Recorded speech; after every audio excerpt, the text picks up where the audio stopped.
This, we have another car hack for you.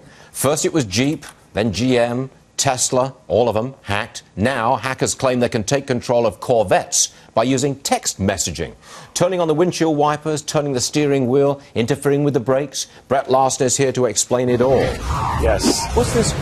First of all, what did they use to do this? A simple messaging device? They used text messages into, there's a port under your dashboard where you can hook in, insurance checks, or if you're driving a fleet vehicle to check and make sure you're not speeding. Right. They went in through a port that's on every car. But it was a deliberate hack. It was pre-organized. It was a test. It was a trial run. Here's what we can do. Exactly. This was a proof of concept hack, if you will, and it wasn't like they sat in a parking lot and said, we're going to get that one over there. So that could ease a few concerns, but still brings up a lot of new concerns about people hacking into our cars when we're not aware of it. But it was white hat guys who did it. The good guys did it to tell the automobile makers, this is what we can do. Much the same way we saw with that Jeep hack, although I thought it was carried out a little dangerously. They were doing it to prove they could do it. And they did actually say, this is how we did it. We're not going to give you the specifics. We're going to give those to Chrysler so that they can fix the problem before it becomes a bigger issue. It seems to me that this could be done and it's not detectable.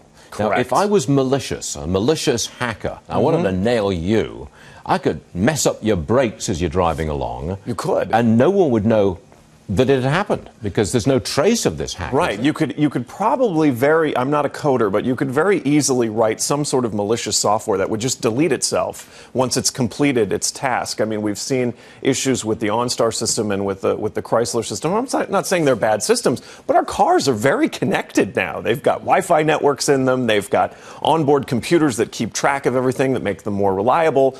But it also makes them very well connected. And you have to think, if you can call, say, an OnStar system and say, my car's been stolen, and they can disengage the engine, well, so could someone else who could get into it. I mean, Skynet is not self-aware just yet, but these are things we need to be concerned with. Well, there's got to be some firewalls put up, and that's going to be extremely expensive, and the automakers have to do this. They do have to do it. The automakers should be hiring some of these white hat hackers. Throw them in a room, say, this is the technology we're going to use, go to it, and see what comes of it, and then fix the problems as they come up. Brett Larson, as always, thank you very much. Thanks for having me. All right. Coming up.